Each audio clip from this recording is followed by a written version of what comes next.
భక్తులందరికీ కూడా దత్తాత్రేయ మహాస్వామి అందరూ ఆయుర ఆరోగ్యాలతో సుఖ సంతోషాలతో వారి వారి సమస్యలు బాధలు ఎటువంటివి ఉన్నా తొలగిపోతాయని చెప్పేసి ఈ సందర్భంగా కొత్త మహాశయులందరికీ కూడా నేను తెలియజేస్తున్నాను.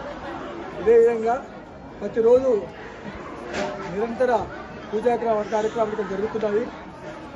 బాబా యొక్క ఆరతి ఉదయం 6 గంటలకు ప్రారంభమయ్యి కాకర ఆరతితో ప్రారంభమయ్యి మధ్యాహ్నము 12 గంటలకు 12:30 మధ్యాహ్న ఆరతి, సాయంత్రం 4 గంటలకు ధూపారతి, 9 గంటలకు శ్రేయారతి ఉంటుంది. ఆ విధంగా నిరంతర భజనలు కూడా ఇక్కడ ఏర్పాటు చేస్తున్నాము. కలియుగంలో భగవన్నామస్మరణ మరియు పరోపకారంతోనే మోక్షం లభిస్తుంది. అన్ని వాళ్ళలో కన్నా కలియుగము అతి సులభమైంది.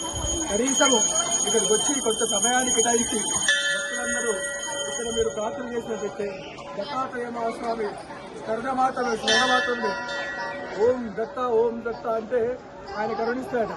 అందుకని చెప్పేసి మీ బాధలు ఏ ఉన్నా కూడా దత్తాత్రేయునికి విన్నవించుకొని ఇక్కడ ఉపశమనం పొందాలని చెప్పి భక్త మహాశయులందరినీ నేను కోరుతున్నాను. ఈ సదవకాశాన్ని ఇక్కడ మనము ఎంతో పుణ్యం చేసుకుంటే కానీ ఇటువంటి దేవాలయాలు గుర్తించలేము. ఇక్కడ మనకి సదవకాశం వచ్చింది కాబట్టి అందరూ నిరంతరంగా వచ్చేసి ఇక్కడ మీరు దర్శించుకొని ఆశీస్సులు పొందాలని మరోసారి కోరుతున్నాను. అవధూత చింతన శ్రీ గురుదేవ